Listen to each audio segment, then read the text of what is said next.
मित्रांनो, होतं काय की इंडियन मार्केटमध्ये ह्या लिव्हरेजचा आपल्याला नामोनिशाणसुद्धा माहीत नसतं किंवा इंडियन मार्केटमध्ये आपल्याला लिव्हरेज मिळतच नाही. त्यामुळे फॉरेक्स मार्केटमध्ये लिव्हरेज मिळाल्यानंतर आपण एक्साईट होतो आणि होतो काय की ह्या लिव्हरेजचा कसा यूज करायचा आपल्याला माहिती नसते, त्याचा चुकीच्या पद्धतीने आपण यूज करतो. त्यामुळे होतं काय, आपली लॉट साईज आपण इन्क्रीज करतो आणि होतं काय, त्या कॅपिटलच्या मानाने लॉट साईज वाढल्यामुळे आपला जर एस एल गेला तर आपलं कॅपिटलसुद्धा वॉश आउट होण्याची शक्यता असते.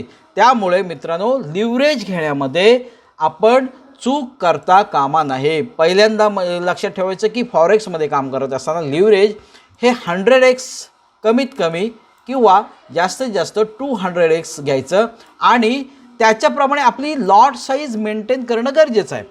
जर माझे कॅपिटल 10K आहे आणि लिव्हरेज मिळतं आहे म्हणून जर माझी लॉट साईज 0.10 केली तर तुमचं कॅपिटल वॉश आउट व्हायला वेळ लागणार नाही. इथंच आपण करतो मित्रांनो ही पहिली चूक.